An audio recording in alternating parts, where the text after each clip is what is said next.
Welcome to the Radio Free Hub City Newscap, live from the Honey Pot Acres studio in Hagerstown, Maryland. I am your host, DJ Warbuckler, and joined by me today is DJ BB. So what is the Newscap? It's a podcast format show where we talk about local and global news that matters the most to Hub City. The full recording of the show will be available through Spotify as well as X for replay. Now, unlike our regular monthly news recap, tonight's episode is an in-depth look at a single topic important to Hub City residents. Now, let's take a look at tonight's focus topic. This is part 3 of a 3-part series where we will look at the coronavirus pandemic, the Maryland lockdowns, and what actually happened to BB and myself. One thing that we haven't touched on yet is mental health. A lot of people suffered serious mental health crises because the things that they could usually do when they were having a bad day or suffering from an already diagnosed mental health condition or anything like that, you couldn't do them anymore. You couldn't just, go out and, go see a band or, go shopping or anything that people did to get out and interact with other people and not be alone in their own mind when they were having really bad mental health times. You couldn't even go to the office to see your therapist. People were completely isolated, and a lot of people are still suffering as a direct result of that. A lot of people tried to self-medicate. A lot of people formed really bad habits just to try to cope, or thought that mental health care must not be important. If I don't have to go see my therapist and all I have to do is check in on a video chat and, I can still go get my prescriptions, well, then therapy and mental health care must not matter. That must not, and so I think that nobody had a good time. That wasn't good for anybody. That was horrible.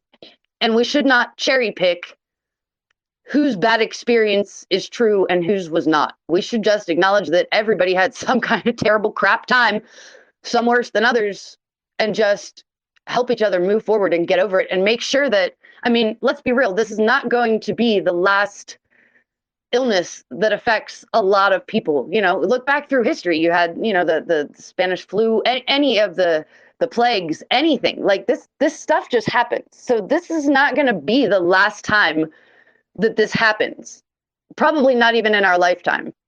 So instead of saying that people didn't suffer and people are spreading misinformation and things, let's take the opposite approach. Let's really dig at each way that people truly suffered. And so that next time we can make a better plan for how to deal with something like this. Let's stop saying that nobody suffered and everything's fine. And let's take the opposite approach. Let's listen to anybody that says, man, that messed up my life. So the next time that this happens, we can keep that in mind. We can bear these things in mind. Next time, somebody tells us something's safe, where do we go to make sure it is? Next time somebody requires something, where do we go? Where do I find out if that's even legal? Because, I remember a lot of people asking me, like, is this even legal? And I'd be like, nobody seems to know, So let's really take a look at, it's time to learn from history, and you can learn from recent history. And I think that's what we should do. I think that we should realize that people are still suffering. Some people physically, you're still physically suffering.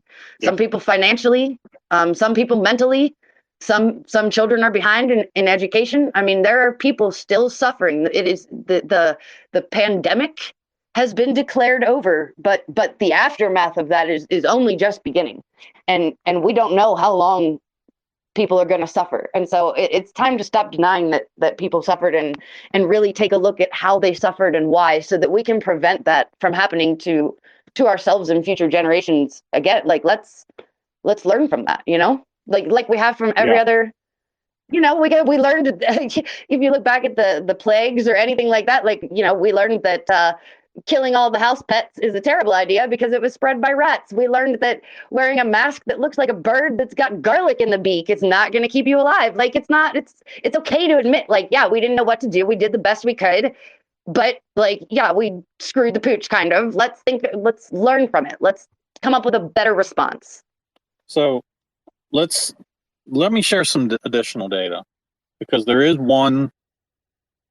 I can't call it a pre-existing condition, but there is one additional data factor which came into play for me having my adverse reaction, my adverse event associated with the vaccine. And then we'll talk about, what happened after my workers' compensation claim was denied. So in Maryland, now this is just Maryland statistics, but I suspect that the rest of the country's statistics probably look similar. The highest total number of reports for adverse events for COVID vaccines, the highest age category was 31 to 49 years old, which is my age category. The highest adverse events involving a person becoming permanently disabled was 31 to 49.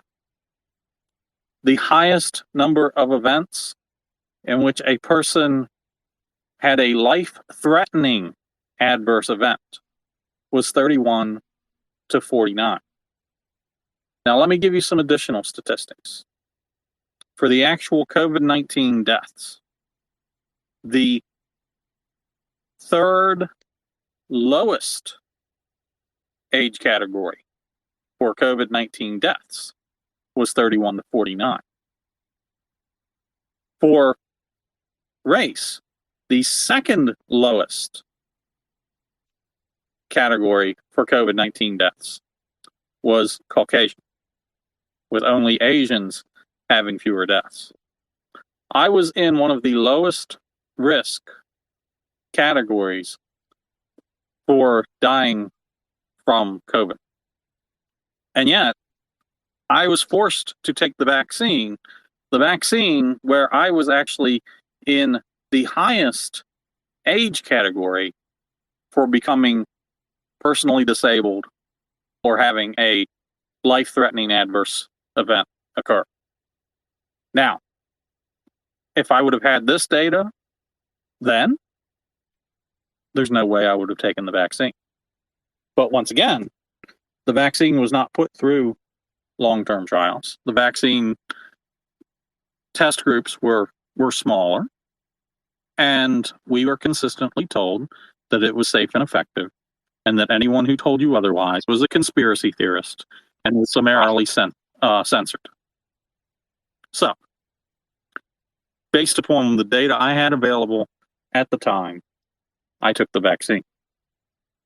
So, after my workers' compensation claim was denied, which, like I said, and just to put the brakes real quick, you, as long as I've known, you acknowledge that the vast majority of people, this does seem to have been safe, effective. Yes. Like we don't even care about that because, now we know that it might have been effective for 6 weeks and then we need another. So just throw the effective part out the window. But the safe part, you acknowledge that most people did get, one of these vaccines and were fine. Even people that got multiple boosters were fine. You're not saying, and you never have said that nobody should get this and that you're just asking for people to acknowledge that, yeah, for most people, it did go fine, and that you're very happy for them, and you don't judge their choice. You're just asking people to acknowledge that for some people, for a small group of people, comparatively, it went real south. That's all you're asking for. And it's just acknowledgement that just because something didn't happen to most people doesn't mean that now there isn't that data that says in a small percentage of people this has the potential to cause harm. And informed decisions is all I have ever advocated for. People ask me, should I take the vaccine? And I tell them, not without looking at all the information about it. And that was the problem during the pandemic. And that was the problem when I was forced to make that decision whether I was going to take it or not, was we did not have all the available data because the data was being suppressed. The data was intentionally being censored. And they were, telling us that some of the data did not even exist. Yes, that did happen, and we all know it. That is. But again, like I brought up earlier, I do think though that most people, most employers that required this, or most venues that required proof, most people were not going out of their way to suppress data or suppress people. Most people thought that the data that they were shown was truthful and fairly complete. Right. Like most people did not knowingly say that I know that this is misleading and I'm going to require patrons or employees or whatever to have this anyway. I don't think that most people would do that to another human being. I think most people genuinely believed, and I think even a lot of people in the medical community, like they just did not know. We didn't know yet. So yes, there was that group of super evil crap people that were like, yeah, we know there's problems, and we just we need to just think of the greater good and kind of shush this and not share this just yet. But I think that most people, doctors included, truly did not think that they were participating in any sort of unethical behavior. Yeah. Oh, yeah. Well, and to be fair, that was because the people that were trying to handle the pandemic, the people, and I'll go ahead and say it, the people in the government were intentionally, they were intentionally pushing this story that it was safe and effective, and because of that, they were then strongly encouraging the social media platforms and the media to only tell the safe and effective side of the story, and encouraging them to censor anyone who said differently, anyone who questioned the narrative. Now, is that government censorship? I'm not going to get into that. This is why I brought up other drugs and other treatments earlier, because we know that this happens all the time. We know that there are agencies and entities that have been sitting on data knowing that a certain thing was dangerous for a long time, and then the public finds out that whatever the thing was dangerous, and everybody was outraged, and then here come then we have to decide, well, are we blaming the government for knowing this and just not telling us? Are we blaming the manufacturer for misleading the government? It takes more than a lifetime, generally more than one human being's lifetime, when anything turns out to be super duper crappy, to figure out who is to blame for this thing. And in my estimation, it's usually a collective wrongdoing. Yeah, it would have helped if the manufacturers hadn't wanted to be the first to the gate, and so they withheld certain information. It would have helped if, when the government did discover, it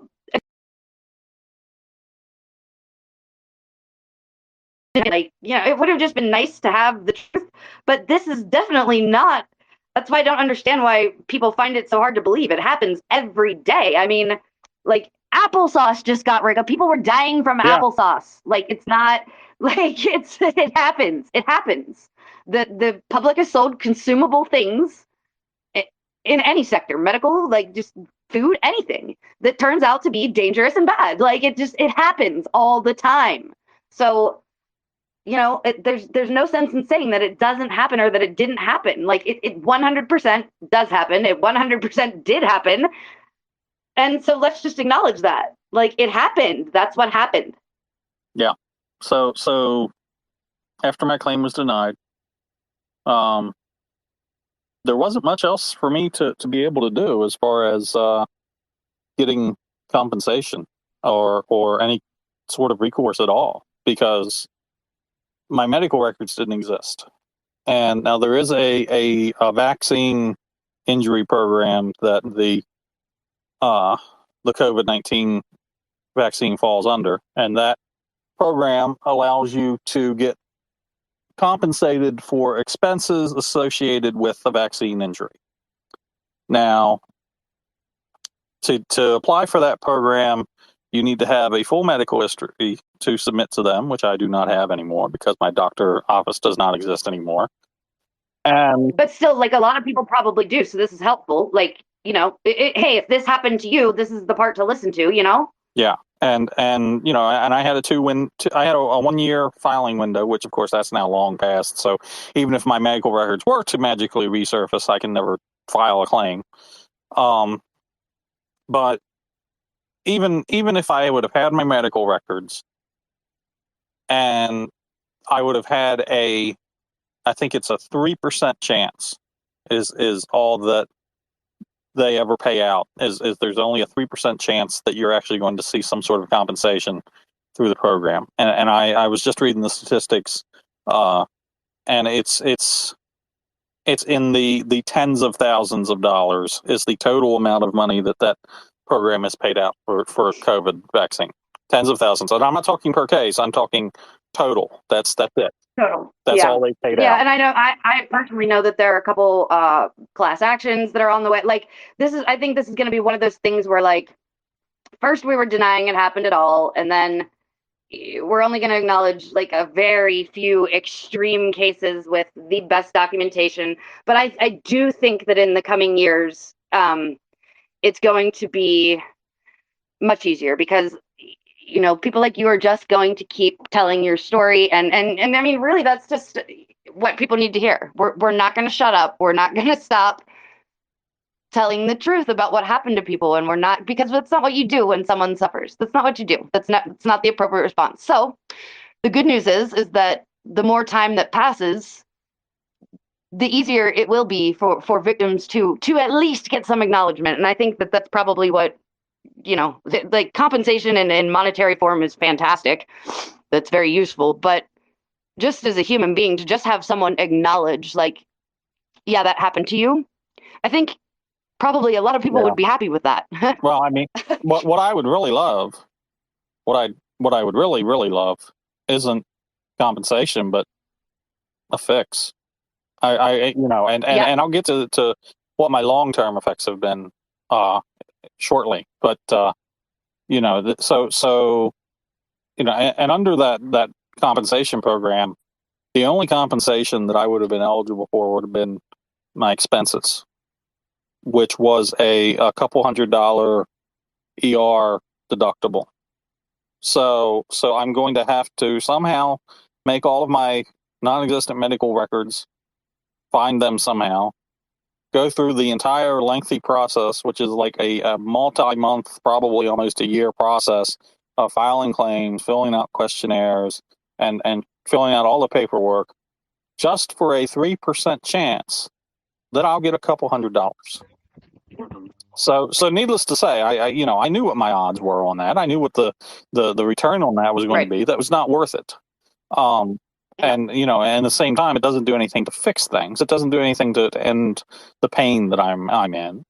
So you know, I started searching for my own treatments, because the only suggestion that I got from our local medical facility, because it was such taboo to research the vaccine side effects, because nobody wanted to publicly acknowledge them, especially in any medical journals, was their only advice to me was drink lots of water, stay hydrated, and take a few painkillers. But don't take those narcotic painkillers now. You know, just take some painkillers. Yeah. Take some aspirin, take some Tylenol, take some Advil, whatever, and just take some painkillers. Well, needless to say, that you know, wasn't going to fly for me, especially since I know that the levels of pain that I was experiencing, the amount of painkillers I would have to take to overcome that pain, was not going to be good for my body, especially my kidneys. Yeah. So I knew that there are natural alternatives, specifically CBD. And I'm going to tell you right now that I am a huge believer in CBD, and it probably saved my life. You know, and you know, this you know, this is, you know, one of the scary things that I had to get to choose. Once again, I made a choice, okay, and you know, had this been the wrong choice, I would have been screwed. I would have been homeless. As a federal contractor, I was not allowed to take CBD. I was still working for the federal government as a contractor at the time. Had I been drug tested, had I been randomly chosen for drug testing, I would have been terminated. I would have lost my job. I would have lost my house. I would have lost everything.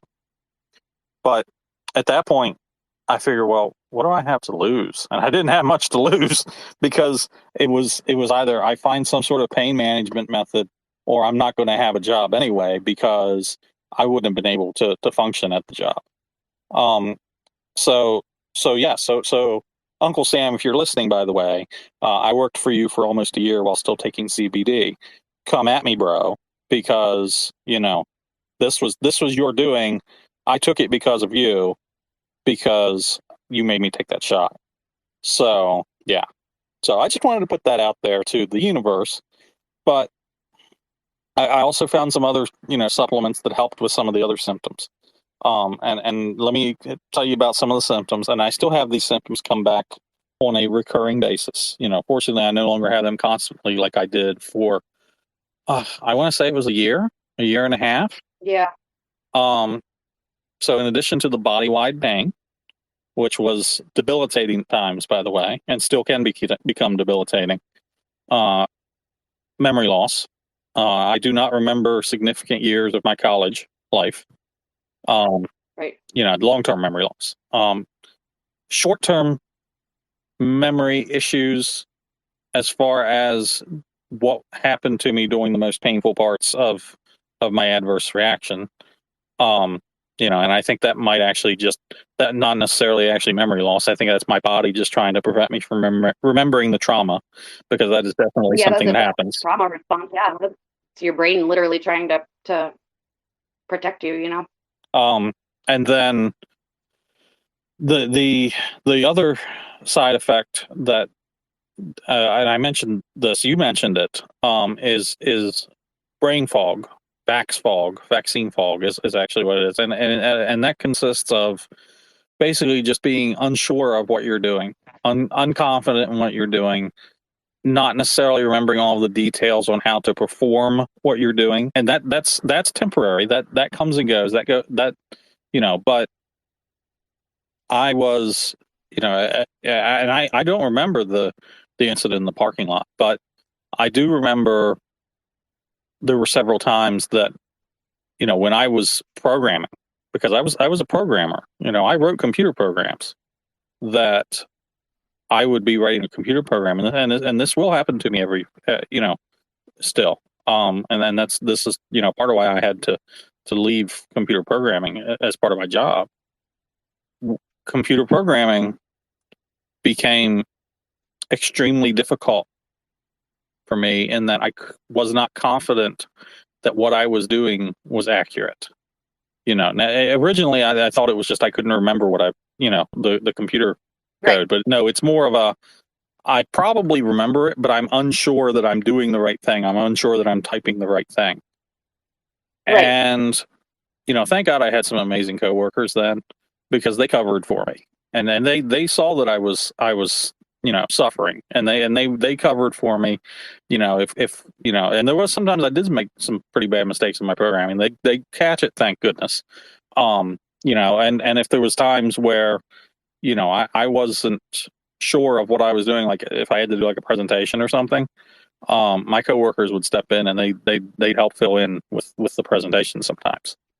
But isn't it amazing though that these are, people that the federal government considers to be some of the greatest minds available? That's why they hire them and contract them. And those people knew that something was wrong and that it wasn't your fault. Those people did not tell you that you were making it up or being dramatic or that you were nuts or anything. Like, those people were like, oh, whoa, like, homie's bad off. Like, we can't, like, we don't want him to get fired. Let's just, that's what you do for your friends. But these are intelligent people that, you didn't necessarily share with on a, like, you talked over, they're your coworkers. So things that you share with your friends are different than your experiences that you share with a coworker. You don't give them all the gory details. And even these people were able to see, like, okay, something is not right here. Something has happened because this person is out of character and not functioning to the fullest of their ability. So I think that's a very, like, a testament to when people are open-minded and when people are not looking to victim blame or anything like that, how you really can help people. It costs nothing to be like, hey, you're not yourself today. Let me help you out. And I think that's wonderful that there are people out there that are like that. Like, that's wonderful. Whoever those people are, if you're listening, thank you. Like, yes, and I told them, I thanked them profusely because I told them, I said, I could have never made it through without them. But the fact of the matter was, I was struggling too much, and I couldn't keep doing programming. It was not possible for me to keep programming as my full-time duties for my job. So I kept up my job search, and I looked for job opportunities that were not in programming field. And that was fortunately, because my career was focused on cybersecurity and cybersecurity focused programming, I was able to find other work doing analytical work that didn't require a lot of programming. I still have to do it every once in a while. But fortunately, most of it is just writing and speaking, and that's stuff that fortunately my brain still lets me do. So that was the result of, that's why I left the federal contracting world, because I couldn't do it anymore. I was not capable of doing it anymore, and I realized that by putting it out there that was why I left, I'm probably preventing myself from ever re-entering the computer programming world again. But to be perfectly honest, I don't know if I can ever do programming again. And that's something that probably hurts me a lot, because I enjoyed it. I really enjoyed doing it a lot. And I actually had somebody say to me, well, at least you still have a job. At least you've still got your job. And I'm like, no, I don't have the job that I was working there anymore, because I can't do that job anymore. And I still don't know if people will fully understand. It is so hard to explain what it feels like to have a skill and then lose the ability to do that skill. I mean, it's like riding a bike. Once you learn how to ride a bike, you know how to ride a bike. Imagine one day you're riding a bike, and all of a sudden, in the middle of riding that bike, you forget how to ride it, and you crash that bike. Are you ever going to get on a bike again? Probably not. Yeah. So that is one of the things that is in my mind anytime I do programming, is like, oh God, am I going to screw this up? And I always have to double and triple check my work, and I program a lot slower because of it. And and I can tell you now, I would not meet the standards to work for anyone for a full-time programming job, just because of the fact that I have that issue where I have to double and triple check myself, even if I've written code right 100,000 times. I still have to double and triple check it now, because I don't trust myself to write it properly, and that's terrifying. Right. So in addition to that, the other long-term side effect that I have still is the body-wide pain. Now, thank God that's not every day still. The body-wide pain, it comes and goes.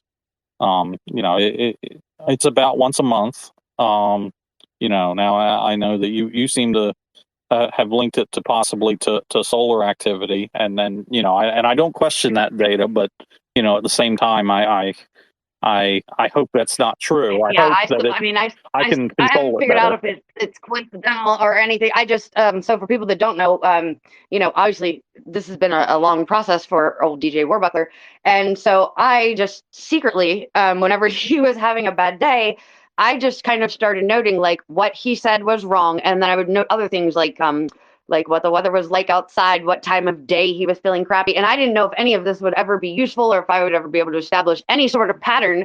But I mean, he's my friend, and I just wanted him to be able to get some answers, or maybe predict when things would be coming. And one thing that we did notice was that whenever there's increased geomagnetic activity, he does seem to have a bad day. And so, but I didn't say anything for a very long time, until I had noticed this for upwards of a year, because I didn't want it to be one of those mental things where like, if you see a news story that like, hey, there's a solar flare, then your brain tells you like, oh, I'm going to feel like crap today. And then you do, you know what I mean? Like, I'm one of those people. If I feel like crap, there's no way I'm getting on WebMD. There's no way. Like, I will be convinced that I am dying. And really all that happened was that I stubbed my toe yesterday and I forgot. So, but we did. And, we haven't established any patterns where we are able to predict when a day might be bad, but we have established some similarities when you are already having a bad day. So, I mean, you know, and that's really all it is. It's not really worth anything. Yeah. You know what I mean? Like, there's nobody asking us to write a white paper on it, but it does, it really opens your mind to like, wow, there are so many things that you don't even think about that might be playing a part in how you feel. And that goes for anybody. You know what I mean? Like I personally, days where the barometric pressure is unusual, I feel like a completely different person, and then I go check and see because I know that. So I mean, goodness only knows the data and the research that the future holds for these situations and things like that, and that's always exciting. You know, yeah, I realize that we're learning and discovering things at the expense of people that suffered, but also like at least the people that suffered know that someone's listening and we're trying to figure it out so that it doesn't happen to other people, you know? And just regular people can do that. Like just regular people can do that. You don't have to be any kind of an expert to listen to somebody and try to help them figure out, you know, similarities and causations and things like that. Anybody can do this. So, you know, Yeah. it's nothing extraordinary going on here. Just believing people is the most valuable thing you can do. Just believe people. You know, and you know, and I think it's kind of ironic because during the pandemic, we were constantly told, trust the science, don't do your own research. Now, to be fair, okay, the problem was that a lot of people's version of research was they were watching YouTube videos, and the people in the YouTube videos were telling them something. Okay, that's fair. That's not research. But then by saying don't do your own research instead of saying, I know grown adults that don't understand that yeah. Wikipedia is not a reliable source. Like it's not. It sounds like encyclopedia, so people think that it's a reliable source, and you know it is very difficult to not only you have to do research before you research. That's really what it is. You have to research how to research. Yeah, I mean, and I've proven that it's not a reliable source myself. You know, I've modified Wikipedia myself, you know, very quietly to do crazy things like saying that there's an alligator in Hagerstown City Park, or saying that there's capybaras in I think that was the Shenandoah River, maybe. I don't remember which river it was. One of the rivers up in Pennsylvania. But I believe it was Bright Island Ferry, perhaps. Might have been. I don't know. All I know is that I have a child that is a big fan of this imaginary capybara population. So, thanks, Wikipedia. Yeah, but in any case, so you know, obviously, going to places like that is not doing your own research. What is doing your own research is actually reading the medical journals, actually going in and reading what the experts, the real experts, the published experts say about a topic. And that was actually how I Right. found the herbal supplements that I took that helped me get to the point that I'm at, that I've improved so much that I'm actually functional. Is I thank God I was, you know, coherent enough to be able to read medical journals and figure out, okay, so this is what they're saying, you know, is, you know, will fix the COVID spike protein when it penetrates the blood brain barrier. Okay. Well, Right. I'm pretty sure that's what was delivered in the vaccine. Let's try that. And it seems to have worked. So it's that kind of stuff, you know, that is doing your own research right there. Granted, you know, for anyone that thinks that sounds intimidating, like reading medical studies and stuff, like it totally is if you don't speak that language. But what you can do is, instead of reading, like, you know, or watching somebody's YouTube video telling you what it said, like, you can actually pull the research yourself. You can pull it yourself. And sometimes if I don't understand something, if it's not a sector or something, a topic that I'm particularly familiar with, I will literally like Google almost like sentence by sentence. You know what I mean? Like, okay, it says this. I saw it with my own eyes. What does that mean? You know, and kind of translate it yourself. And I find that very helpful, because then I know that at least I am trying to find an understanding of the actual research, and I'm not just blindly listening to somebody else's hot take on it. You know what I mean? So yeah, it does sound into like, well, I can't go read medical studies. Yes, you absolutely can.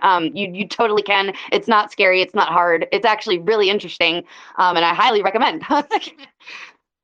But also at the same time, also notice that while I'll tell you that I've done this research for myself, and I used myself as a Right. guinea pig for it.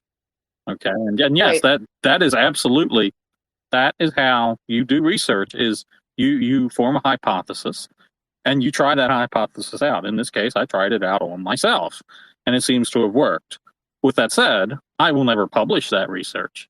I'm not telling you Right. what herbal supplements. I've told a few friends what ones have appeared to have worked for me, and I've said to them, under, very strict, guidance that, and I've had several friends that they've had issues similar to mine, and I've told them, I said, okay, this has worked for me.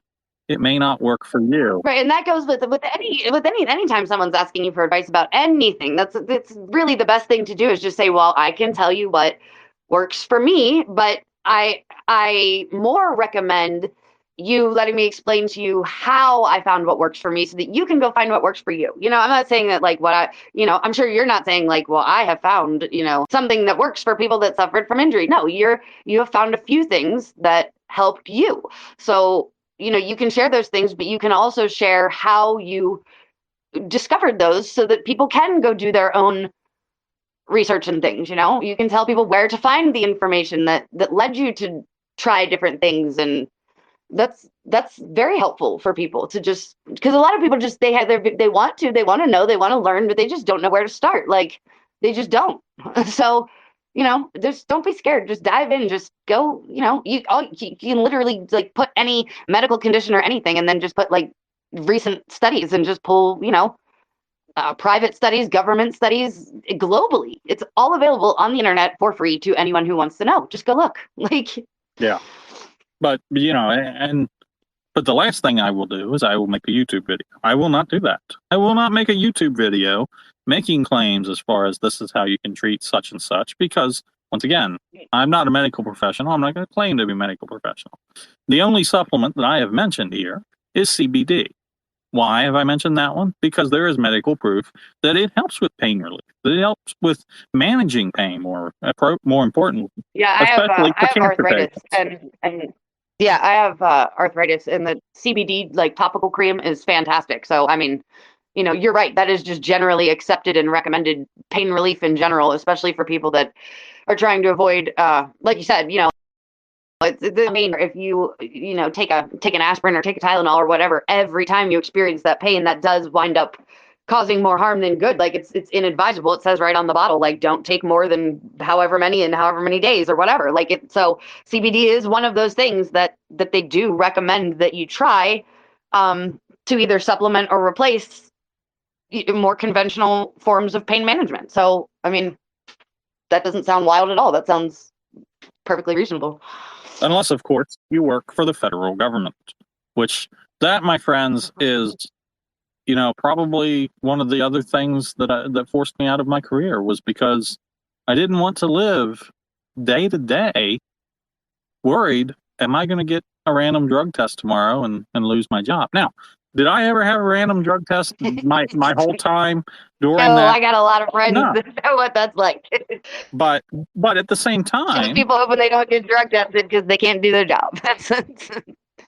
Right. But yeah, I mean that's the thing though, because marijuana is legal in Maryland now, but there are a lot of employers that still prohibit that. It is prohibited on a federal level. So I mean, CBD is certainly not the only thing that is seen as an acceptable treatment in the medical community, but is federally restricted or restricted on a state level or restricted by employers. Like that just happens. There are treatments that are widely accepted in the medical community that are not acceptable for other reasons to patients. So, I mean, that's just facts. Yeah. But so in any case, now, so where am I at now? Well, now I am still dealing with recurring pain, still dealing with recurring bouts of vaccine fog, brain fog. And, it's the pain that I get on a recurring basis is debilitating, to the point that, so in fact, Friday, actually it started last Thursday evening, I had such a debilitating amount of pain, I had to take off work completely on Friday. Saturday, I went over to my farm, and I was in no shape to do it. I had to push myself to do it though, because if I didn't do it then, crops would not be ready when I need them for farmers markets upcoming.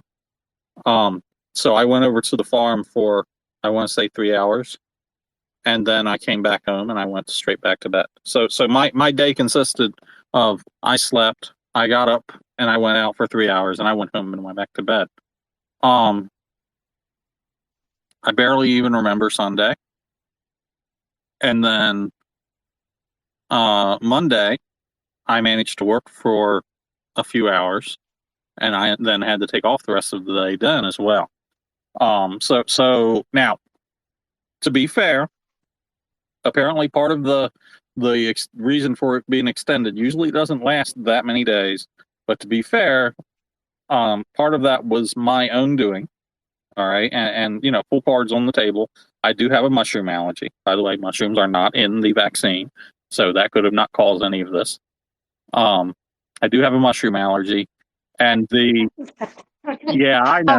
I'm waiting for the comment where someone tells you that your vaccine injury is because you're allergic to mushrooms. Yes, I'm waiting. Somebody leave it. Yeah. But so I go over to the farm on Saturday, and of course, one of the things that I'm planting in the hydroponics is lettuce. Now, so these seeds apparently, and I didn't realize it this time because I didn't fully read the label. Read the labels, people. Apparently, the seeds were covered in a fungus to promote root growth. Okay, and this is a legitimate organic method. In fact, the same fungus I have a bag of that I'm going to use to promote root growth for other seeds. But I didn't realize it had the fungus in there. So I didn't wear gloves when I was handling the seeds. And of course, what happens, I wipe my eyes after I handle the seeds. And then my eyes begin watering a couple hours later. Why? Because I've introduced mushrooms to them. So that extended my suffering a little bit over the weekend. But you know what? Once again, I'll fully admit that. I'm not going to say, oh yeah, the vaccine, relapse caused me to have problems for 5 days. No, I'm going to fully admit part of that was my own stupidity, and I didn't realize that until I went back out. Once I finally was starting to feel better. Late Monday evening, I finally was starting to feel better. I went back out. I go over to prepare more lettuce seeds, and I'm reading the label, and I read the mushroom ingredient on the label, and I'm like, "Oh, you moron!" So yeah, so that's fully on me. But so once again, that right there should show you if I had some sort of a pre-existing condition that was being amplified by the vaccine injury, or I would tell people.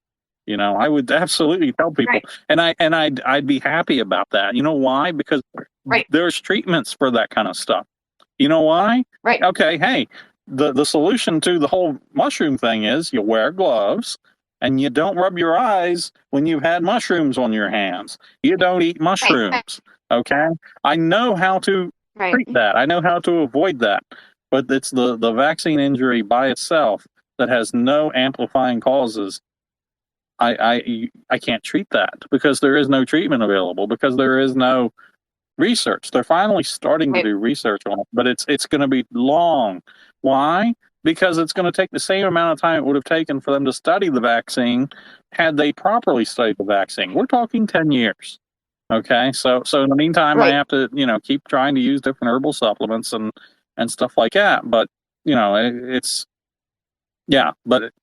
it's heartbreaking to me whenever someone tells me that your vaccine injury can't be real, because to me that's just as foolish as telling someone that your child is not behind educationally as a direct result of distance learning, or you're not going to continue to, it's not going to take you 10 more years to recover financially from losing your business or your home, or again, this was just one way that some people suffered. There are still people suffering from the entire myriad of the pandemic, and it we just need to be compassionate to that. Yes, we're all glad that the lockdowns are over and that it seems to be, it's been officially declared over, but obviously people are still getting it. There's still new variants, we're still dealing with it, but we're not locked in our homes, losing our jobs, falling behind in education, not having information available. So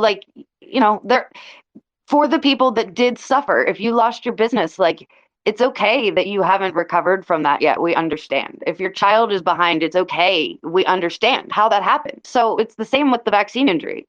You're still suffering, but we need to acknowledge that it's okay. And we understand that it's going to take everybody that suffered grievously a long, long time to fix whatever particular damage they suffered. So, there should be a lot of people that understand what it's like to have something completely beyond your control affect years, if not decades, of your life. And all you can do is keep trying to recover or try something new if you want, or, just don't give up, and just know that most people, there's always going to be a couple loud people that tell you that it was, you made the wrong choice, or it was your fault, or that didn't happen because of this or that. But if you are a person that knows darn well that something bad happened to you and you know why, just know that most people do believe you, and we are sympathetic, and we don't expect you to just bounce back like nothing happened. We understand that you're still suffering and you're still having it affect your life every day. And everybody just needs to jump on board with that mindset, because this is one of the few times where I'm going to publicly say that I'm right. And, it's just time. It's just time to admit that people suffered in many, many ways. People are still suffering every day. And the lockdown is over, but the aftermath, like I said earlier, is just beginning, and we need to be there for each other, and we need to support each other and help each other, and not crap on each other for saying I'm having a bad day. That's just awful. Yeah.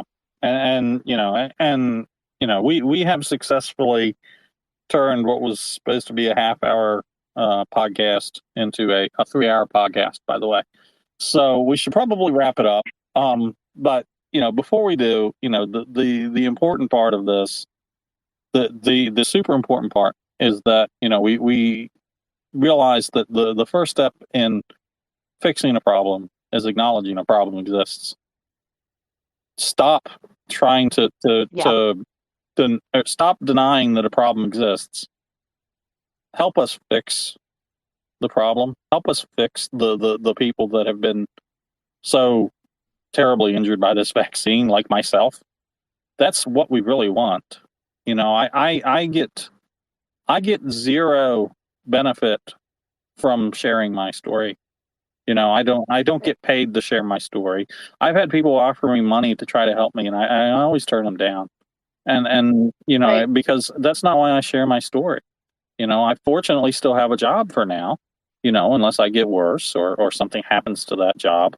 But, I can't, I'm not going to take money just because somebody feels sorry for me because they know that I'm suffering. They're not the ones responsible for my suffering. But, at the same time, we have to keep sharing the story, because if we don't share the story, then they're not going to acknowledge this problem in the first place. And that's why I share my story, because people have to acknowledge the problem. And if they don't, then I'm never going to get any relief. I'm never going to truly get better until someone figures out how to fix this. So that's really my final thoughts on this. Phoebe, final thoughts from you?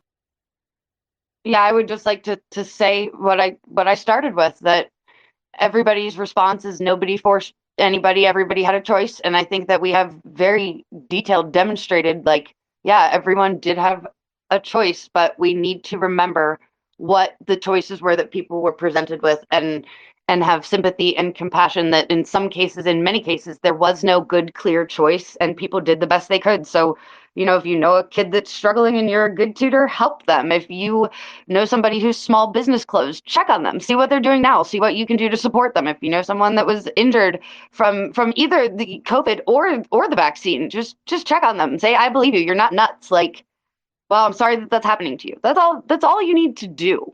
That's all you really need to do. And it doesn't cost anything to just check in with people that suffered and say, how are you doing? And how are you feeling? Is there anything I could do specifically to help this day not be terrible? Like, I can't like go help save all the businesses that people lost. I can't help all the kids learn to read that fell behind. I can't, we can't do anything about any of that. All we can do is when someone vents and says, oh, I'm having a terrible day and this is why, I say, I'm sorry that happened to you. Is there anything that I can do?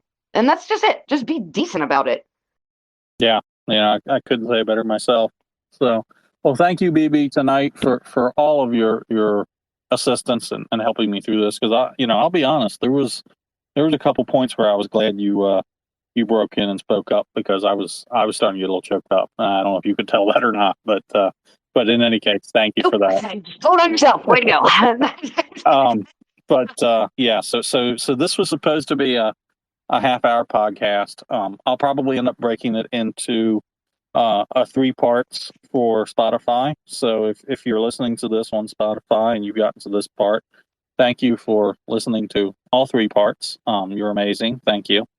But also that's it for tonight's newscap. So on behalf of BB and myself and all the Radio Free Hub City family, thank you for listening, and we hope that you'll join us next time.